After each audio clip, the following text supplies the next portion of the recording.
Hi guys, मेरा नाम है साहिल खन्ना और आज की टेक न्यूज शुरू करते हैं। सबसे पहली न्यूज है यूएस से। तो उन्होंने देखा स्पाई डिवाइसेस को सोलर इन्वर्टर और बैटरीज के अंदर 2022 तक 29% मार्केट हुआवे की थी। उसके बाद में यूएस पे रिस्ट्रिक्शन लगाई बहुत सारी हुआवे के ऊपर। बट शायद अंदर की कहानी यही थी। बेसिकली कुछ कुछ डिवाइसेस के अंदर कम्युनिकेशन डिवाइसेस देखी गई है जो कि सेलुलर रेडियोस के ऊपर काम करती है, जिससे फायरवॉल्स को बाईपास किया जा सकता है, रिमोट कंट्रोल लिया जा सकता है, पावर ग्रिड्स को बंद किया जा सकता है, इंफ्रास्ट्रक्चर को खराब किया जा सकता है, इन शॉर्ट ब्लैकआउट किए जा सकते हैं। तो ये बहुत बड़ी चीज है भाई, बहुत कंसर्निंग चीज है। अभी तक ये सिर्फ हवा थी भाई।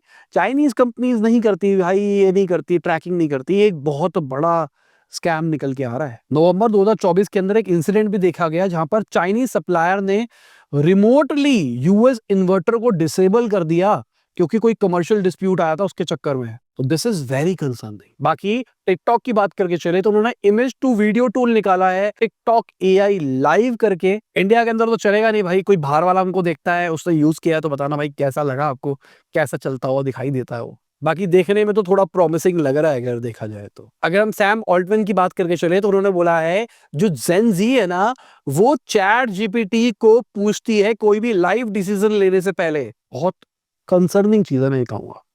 आपके पास लाइफ में कोई ऐसा बंदा है ही नहीं जिससे आप बात कर सकते हो, पूछ सकते हो, आपको एआई की जरूरत पड़ रही है। तो ये बहुत बुरी चीज है सेंसी के लिए अगर देखा जाए। मुझे नहीं पता क्योंकि शायद मैं उस ऑडियंस को समझ नहीं पाता हूँ ढंग से।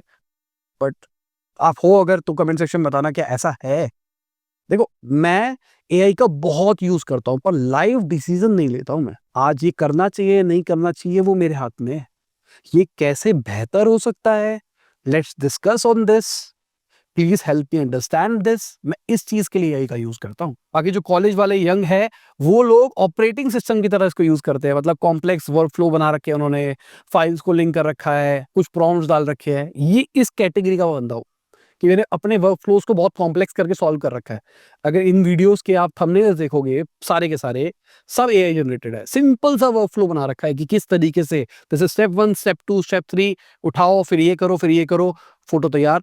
हमको, मैं कहूंगा ऑलमोस्ट 5 मिनट से कम लगता है थंबनेल बनाने के लिए, थैंक्स टू एआई। बाकी ओपन एआई वालों का जो नया मॉडल है जो स्पेसिफिकली डॉक्टर्स के लिए बनाया गया है, वो डॉक्टर्स को आउट परफॉर्म कर रहा है मेडिकल बेंचमार्क के अंदर। नाम रखा गया है इसका हेल्थ बेंच। 262 डॉक्टर्स यूज करे गए 60 कंट्रीज से। 5000 से ज्यादा मेडिकल सिनेरियोज में चेक किया गया, 26 स्पेशलिटीज के अंदर, 49 लैंग्वेजेस के अंदर। तो जब एक्सपेरिमेंट को किया गया तो देखा गया जो इनका 4.1 मॉडल है चैट जीपीटी का, वैसे सबके लिए आ गया भाई 4.1। ओपनली नहीं कर रखा उन्होंने, ओपन आपके लिए 4 ही है। आप ड्रॉप डाउन पे क्लिक करना, मोर मॉडल्स में जाना, वहां पर 4.1 सेलेक्ट करने का ऑप्शन आ गया है। शायद मेरा पेड है, मेरे पास आ गया है, सबके पास आ गया, कमेंट सेक्शन में बताना। बाकी इनका 4.1 मॉडल और O3 मॉडल जो है उसने आउट परफॉर्म कर दिया है। आप एक बार चार्ट के अंदर देखो कहानी क्या चल रही है। लेफ्ट हैंड साइड पे एरर रेट दिखाया जा रहा है कि किस किस मॉडल की कितनी कितनी एरर रेट है एक स्पेसिफिक चीज के अंदर। तो अगर आप देखोगे ग्रॉक 3 अच्छा काम कर रहा है, 4.1 अच्छा काम कर रहा है, O3 अच्छा काम कर रहा है, जेमिनी का मॉडल भी ठीक कर रहा है, O1 थोड़ा पीछे रह गया। अगर स्कोरिंग की बात करके चले तो O3 मॉडल सबसे आगे दिखाई दे रहा है। और अभी जो आपको स्लाइड दिखाने वाला हूं उसके अंदर कंपेयर किया गया है एक्चुअल ह्यूमन को विदाउट एआई, उसके बाद उस फिजिशियन को अगर एआई दे दिया गया है, over the period of time किस तरीके से उसके रिजल्ट इंप्रूव हो रहे हैं। अब देखो यहाँ पे सबसे पहले आ रहा है फिजिशियन विद नो रेफरेंस, वो कहां पर है। फिर बढ़ता बढ़ता अप्रैल 2025 में कितना स्कोर बढ़ गया है भाई। तो कहीं ना कहीं जो हम बात कर रहे हैं मेडिकल के अंदर एआई मदद कर रहा है, वो होता हुआ हमको दिखाई दे रहा है। अब कहानी है क्या डॉक्टर्स इसको अडॉप्ट करेंगे, क्या वो कहेंगे कि भाई नहीं मैं एआई अपने वर्कफ्लो में यूज करूंगा, या कहेंगे आई एम टू स्मार्ट, भाई मुझे सब पता है ये एआई क्या लाएगा मुझे। मुझे पर्सनली लगता है कि एक असिस्टेंट की तरह एक्ट कर सकता है ये आपके। आपको डॉक्यूमेंट समराइज करके दे सकता है, आपको आइडिएशन करने में मदद कर सकता है, आपको डायग्नोसिस करने में मदद कर सकता है। आपको लगता है कि क्या क्या 4 केसेस हो सकते हैं इस बंदे को, तो वो आपको बताएगा कि ये हो सकता है, let's discuss on something something, वो आपको बेटर बता देगा। तो मुझे लगता है मेरे को शायद एआई प्रॉम्प्टिंग थोड़ी समझ में आती है इसलिए मैं बेटर कर लेता हूँ। बट मेरे हिसाब से सब कर सकते हैं। मैंने यूट्यूब पे ना by the way free video डाल रखी है जो कि पूरी प्रॉम्प्टिंग के ऊपर है, किस तरीके से प्रॉम्प्ट काम करते हैं और आप कैसे बेटर प्रॉम्प्टिंग कर सकते हो। कुछ लोग पेड कोर्सेज बेच रहे हैं ना, उससे बेटर काम है वीडियो के अंदर, देख लेना। पुरानी वीडियो है, येट आज में भी बहुत रेलेवेंट है। अगर हम गूगल की बात करके चले तो वो जेमिनी को अपनी वॉचेस के अंदर, गूगल टीवी के अंदर, एक्सआई डिवाइस के अंदर, एंड्रॉइड ऑटो के अंदर, सबके अंदर डालने का प्लान कर रहा है। बहुत इंपॉर्टेंट चीज है मेरे हिसाब से, और ऐसा होना चाहिए। जेमिनी बहुत बढ़िया है। एप्पल थोड़ा लीग में पीछे रह गया, मैं कहूँगा। एप्पल तो पहले भी असिस्टेंट में उतना अच्छा नहीं था, बट जेमिनी बहुत तेजी से आगे बढ़ रहा है, असिस्टेंट में भी अच्छा है, सब डिवाइसेस में वो डाल देगा। तो मैं अपनी वॉच को कुछ बोलूंगा, मैं अपने कंप्यूटर को कुछ बोल सकता हूँ, फोन को कुछ बोल सकता हूँ, पूरे इकोसिस्टम में ढंग से एंगेज हो जाएगा। अभी के टाइम पे एप्पल के इकोसिस्टम में जेमिनी नहीं इंटीग्रेट हो रहा, पर रिपोर्ट्स कह रही है शायद गूगल के आईओ के अंदर या फिर जो एप्पल का इवेंट होने वाला है उसके अंदर जेमिनी इंटीग्रेशन हमको देखने को मिल सकता है। किस लेवल का मिलेगा, क्या जैसे चैट जीपीटी इंटीग्रेट करते हैं हम एप्पल इंटेलिजेंस के साथ में उसी टाइप का होगा, या फिर और नेक्स्ट लेवल जाएगा, ये तो टाइम बताएगा। पर्सनली मैं एक्साइटेड हूँ एंड्रॉइड ऑटो के लिए। अब एंड्रॉइड ऑटो में एक्ट कैसे करेगा, बात ये है कि क्या ये मेरे सिस्टम इंफॉर्मेशन ले ले। मैं कहता हूँ भाई ये ऑप्शन होना चाहिए ना, कार प्रोवाइडर्स कुछ सिस्टम इंफॉर्मेशन फेच करने का भी ऑप्शन दिया करे, कि मतलब मेरी गाड़ी की स्पीड कितनी है, माइलेज कितनी है, वगैरह वगैरह, गाड़ी का डेटा, ताकि खाली वॉइस से बहुत सारी चीज़ें कर सकूँ। मैं सनरूफ खोल लूँ, मैं एसी को ऊपर नीचे कर लूँ, बहुत कुछ कर लूँ। ऑल्दो मेरी गाड़ी में वॉइस कंट्रोल है, उससे छोटी-छोटी चीज़ हो जाती है, पर बहुत ही वाहियात है, ढंग से मेरी आवाज़ को समझ भी नहीं पाता। पर अगर जेमिनी आ जाएगा उसके अंदर तो शायद और चीज़ें बेटर हो जाएगी। अभी के लिए वो कह रहे हैं कि भाई ये सारी की सारी चीज़ें क्लाउड से चलेगी, फ्यूचर के अंदर शायद हार्डवेयर भी होगा, एडास को भी और बेटर किया जा सकता है। क्या पता भाई, अभी तक हम सोच रहे हैं कि ऑटोनोमस व्हीकल आएगा, ये आएगा, वो आएगा, गूगल जेमिनी को उस डायरेक्शन में ले जाए जहाँ पर एडास के फीचर्स आपकी गाड़ी के अंदर हो और आप जेमिनी से ओवरटेक करवा सकते हो उसको, मतलब जेमिनी ही सब कुछ कर रहा होगा। अभी तक हम सोच रहे हैं ये कंपनी करेगी, जेमिनी अचानक निकल के आए और वो कुछ अलग ही काम कर जाए, क्योंकि उनके पास भी डेटा इकट्ठा हो रहा है, उनके पास भी ड्राइवरलेस कार है, ठीक है ना? वो भी उस डेटा का यूज करके कुछ ना कुछ कर सकते हैं। बाकी गूगल अभी एक्सपेरिमेंट कर रहा है जहां पर सर्च के अंदर जहां आई एम फीलिंग लकी होता था उसकी जगह एआई सर्च कर रहा है, और बहुत इंपॉर्टेंट है मेरे हिसाब से। मतलब दिस इज द थिंग जो गूगल को करनी चाहिए। अभी सबके लिए अवेलेबल नहीं है, लैब्स में जाके आप उसको ऑन कर सकते हो, बट यही होना चाहिए एक्चुअली। यही कंजम्पशन का तरीका होगा फ्यूचर के अंदर लोगों का। अगर हम क्लाउड की बात करके चले तो क्लाउड में यूजर्स उनको छोड़ के जा रहे हैं, क्योंकि वो ढंग से धंधा नहीं कर पा रहे हैं। अभी पीछे उन्होंने बहुत सारे रिस्ट्रिक्शंस निकाली है कि आप ये नहीं कर सकते, वो नहीं कर सकते, सेशन क्रैश होते हुए दिखाई दे रहे हैं, छोटी-सी फाइल डालो तो भी क्रैश हो रहे हैं, चैट्स को बार-बार रीस्टार्ट करना पड़ रहा है, बार-बार री-एक्सप्लेन करना पड़ रहा है। लोगों का कहना है कि भाई ये फोर्स कर रहे हैं आपको और टियर ऊपर जाने के लिए। तो अल्टरनेटिव्स तो है ही ना। मैं तो कहूँगा भाई जेमिनी बहुत खतरनाक है भाई, बहुत बहुत अंत खतरनाक है। बहुत सारी चीज़ें कर सकते हो। बाकी मैंने भी उसकी लिमिट देख ली जेमिनी की ना, मैंने भी अभी नोटिस किया, मैं यूज़ कर रहा था, उसके बाद जब आगे मैं कुछ प्रॉम्प्ट डालने लगा, तो वो लॉग आउट हो जाता था अपने आप। जेमिनी अपने आप लॉग आउट हो रहा है। फिर मैं लॉगिन कर रहा हूँ, फिर मैं उसको प्रॉम्प्ट डाल रहा हूँ, फिर लॉग आउट हो रहा है। तो ये एरर ना देके लॉग आउट दिखा रहा है कि भाई गलती तुम्हारी, हमारी गलती नहीं है। बाकी एक यूजर ने बहुत खतरनाक क्रिटिसिज्म दिया है कि आपने अपना कम्युनिकेशन इतना बुरा कर दिया है, आप अपनी रेट लिमिट्स को चेंज कर देते हो, सेशन के स्ट्रक्चर को चेंज कर देते हो, प्राइसिंग बदल देते हो, और ये सब कुछ हमको सपोर्ट पेज पे जाके देखना पड़ता है। ये तो भाई दिस इज नॉट राइट अगर देखा जाए तो, और शायद इसलिए ही लोग छोड़ के जा रहे हैं। इसका वन ऑफ द रीजन ये भी हो सकता है ऑल्टरनेटिव्स भी स्ट्रांग आ गए हैं। मतलब मैं ये कहूंगा कि सस्ते में भी आपको बेटर ऑप्शंस मिल पा रहे हैं। पहले क्लॉड सोनेट 3.7 कोडिंग में बहुत अच्छा था, बट कहीं ना कहीं जो जेमिनी का 2.5 आईओ है वो भी अच्छा है। मतलब मैंने दोनों को कंपेयर करके नहीं देखा, बट बहुत बढ़िया, मैं तो खुश हूँ। वीडियो में आगे जाने से पहले आपको याद दिलाना चाहूंगा, अपने लाइक का बटन नहीं दबाया, लाइक का बटन दबा दो, चैनल को कर दो सब्सक्राइब।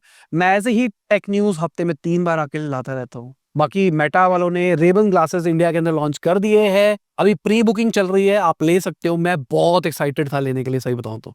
ठीक है, मेरा बहुत मन कर रहा था, मैं देख के भी आया, सब कुछ करके आया। अवेलेबल तो वहीं पे थे नहीं, बट उन्होंने बता दिया भाई देखो ऐसा वेफर होगा, ऐसे ऐसे लगा के ऐसे ऐसे दिखेगा। फिर उसके बाद आप प्री ऑर्डर करो, वहाँ पे वेबसाइट पे लिखा हुआ है रिटर्न भी नहीं होगा। मैंने किसी का यूज़ किया था, उसका टाइट फिटिंग में मज़ा नहीं आया मेरे को, थोड़ा हैवी सा लगा मुझे, मतलब उतना मज़ा सा नहीं आया मेरे को। तो मैंने कहा लूँ या ना लूँ। फिर उसके बाद जब मैंने रिसर्च करी तो मुझे पता लगा इसके अंदर स्नैपड्रैगन का AR1 वाला प्रोसेसर यूज़ किया गया है, जनरेशन 1 का, और अभी AR2 आ चुका है। तो जल्दी शायद AR2 निकल जाएगा ग्लासेस के अंदर, तो इट्स बेटर वेट कर लिया जाए। बट कहा तो ये भी जा रहा है नई ग्लासेस आ सकते हैं, बहुत कुछ। भैया यही तो है टेक के अंदर, इतने रूमर्स आते हैं, इतने रूमर्स आते हैं। अभी मैं एक जगह रूमर देख रहा हूँ कि अभी एप्पल वाले इवेंट के अंदर एप्पल टीवी का नया वर्जन आने वाला है। एक जगह पे मैं सुन रहा हूँ एप्पल टीवी तो अभी आएगा नहीं, साल के एंड में आएगा। कब आएगा भाई बता दो, मेरे को लेना है एप्पल टीवी से, अगर अभी लॉन्च कर देंगे मैं तो ले लूंगा। बाकी इंडिया की पहली 3 नैनोमीटर का चिप डिजाइन फैक्ट्री नोएडा के अंदर चालू हो गई है। 14 मई में 2 फैक्ट्रीज का इनॉग्रेशन किया गया है, एक नोएडा एक बेंगलुरु के अंदर। आइडिया ये है कि यहाँ पर डिजाइन किया जाएगा, फैब्रिकेशन किया जाएगा, सब कुछ एंड टू एंड सारी चीजें करने का प्लान किया जा रहा है। यहाँ पर ट्रेनिंग भी प्रोवाइड करी जाएगी सॉफ्टवेयर हार्डवेयर की, सब चीजों की। भाई मैं तो एक्साइटेड हूँ। अभी तक हम बातें कर रहे थे कि इंडिया के अंदर चिप्स बन रही है, चिप्स बन रही है, बट वो फ्रिज की बन रही थी, बड़ी बड़ी चिप्स बन रही थी, बट अब बन रही है एक्चुअली 3 नैनोमीटर चिप। 3 नैनोमीटर मतलब मान लो लेटेस्ट चिप बन रही है। इंडिया वाले इस साल के एंड तक अपना खुद का इंडिजीनियस जीपीयू भी अनवील करने वाले हैं। अभी प्रूफ ऑफ कॉन्सेप्ट है, अभी टाइम लगेगा उसको एक्चुअली कमर्शियल आने में। कहा जा रहा है 2030 तक आएगा, बट मैं कहूंगा फिर भी ठीक है अगर इंडिया अपना खुद का जीपीयू बनाती है। कहा जा रहा है कोर आर्किटेक्चर लोकली बनाया गया है, बाकी यूएसबी मेमोरी कंट्रोलर या फिर बाकी चीजों के लिए कोलैबोरेशन किया गया है। जो general purpose graphic processing unit होने वाली है वो इस साल के एंड में देखने को मिलेगी, और क्लियर कट दिखाई दे रहा है इंडिया सेल्फ सस्टेन के मॉडल की तरफ जा रहा है। हमको दुनिया की जरूरत नहीं है, हम खुद करेंगे। शायद रशिया से वो सीख रहा है सारा, क्योंकि रशिया में जो सैंक्शंस लगे थे ना वो खतरनाक थे, तो इंडिया को लगा कि हमको भी कुछ करना चाहिए, इसलिए टेक्नोलॉजी के अंदर चेंजेस हो रहे हैं। टेक्नोलॉजी नहीं कहूंगा मैं, हर चीज में हो रहा है। हमने अपने वॉरफेयर में भी अपग्रेडेशन करे, खुद से बनाने शुरू करे, हम चिप्स भी बना रहे हैं, बहुत सारी चीजें कर रहे हैं। बाकी स्विट्जरलैंड के अंदर ट्रेन ट्रैक के अंदर सोलर पैनल्स लगाए जा रहे हैं। अभी ये पायलट किया गया है, 100 मीटर वाले सेक्शन के ऊपर ही खाली अभी सोलर पैनल लगाए गए हैं। और क्यों लगाए गए हैं? क्योंकि भाई वो पटरी खाली पड़ी रहती है, सोलर पैनल लगाओ, रोशनी आएगी, बिजली बनेगी, और कहीं ना कहीं उस लैंड को हम यूटिलाइज कर पाएंगे। देखा जाए तो स्मार्ट है। इंडिया के अंदर ये चीज नहीं हो सकती। इंडिया के अंदर तो टप जाएगा भाई, आज लगाओ कल सुबह तक गायब है वो। चाहे आप सीसीटीवी लगा दो, सीसीटीवी गायब हो जाएगी। कहा जा रहा है अगर ये प्लान सक्सेसफुल रहता है और उसको नेशन वाइड एक्सपेंड किया जाता है तो स्विट्जरलैंड की एनर्जी नीड का 2% इससे कवर हो जाएगा। बाकी जनरल मोटर्स की बात करके चले तो उन्होंने एक नई टाइप की बैटरी निकाली है, लिथियम मैग्नीज बैटरी। इस बैटरी के अंदर निकल कोबाल्ट का यूज कम किया गया है, अगर पुराने वर्जन से बात करके चले तो मैग्नीज ज्यादा डाला गया है, जिसकी वजह से सस्ती होती हुई दिखाई देगी। और हम वो मटेरियल यूज करेंगे बैटरी के अंदर जो रेडिली अवेलेबल है, डिपेंडेंसी ऑन मैनी कंट्रीज कम होती हुई दिखाई देगी।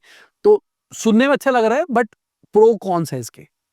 एक ये है कि भाई ये बैटरी सस्ती तो होगी बट रेंज कम देगी।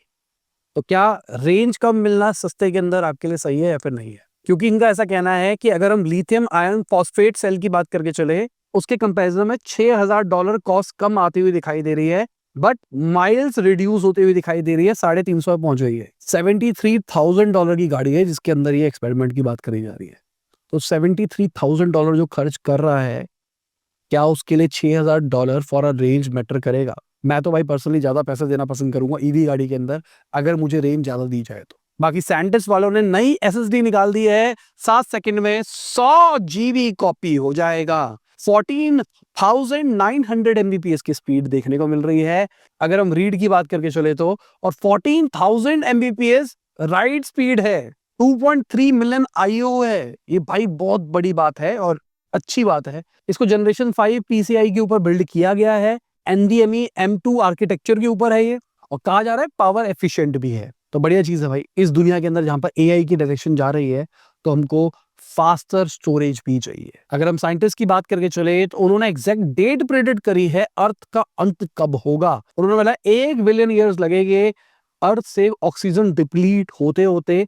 जिस तरीके से सब कुछ चल रहा है, उनका कहना है कि सन की एज हो जाएगी, सन की एज जैसे बड़ी होगी वैसे वो गर्म और होगा, उसकी वजह से हीट बढ़ेगी, हीट की वजह से ऑक्सीजन निकलेगी और ऐसा होता हुआ दिखाई देगा। बट कहानी ये है, कुछ टाइम पहले ये अगेन चीज करी गई थी, उस टाइम पे 2 बिलियन था, अब 1 बिलियन पहुंच गया। 1 बिलियन सुनने में बहुत ज्यादा लग रहा है, बट कुछ टाइम पहले 2 था, अब 1 हो गया। हमने 1 बिलियन ईयर लाइफ कम कर दी है कुछ सालों के अंदर।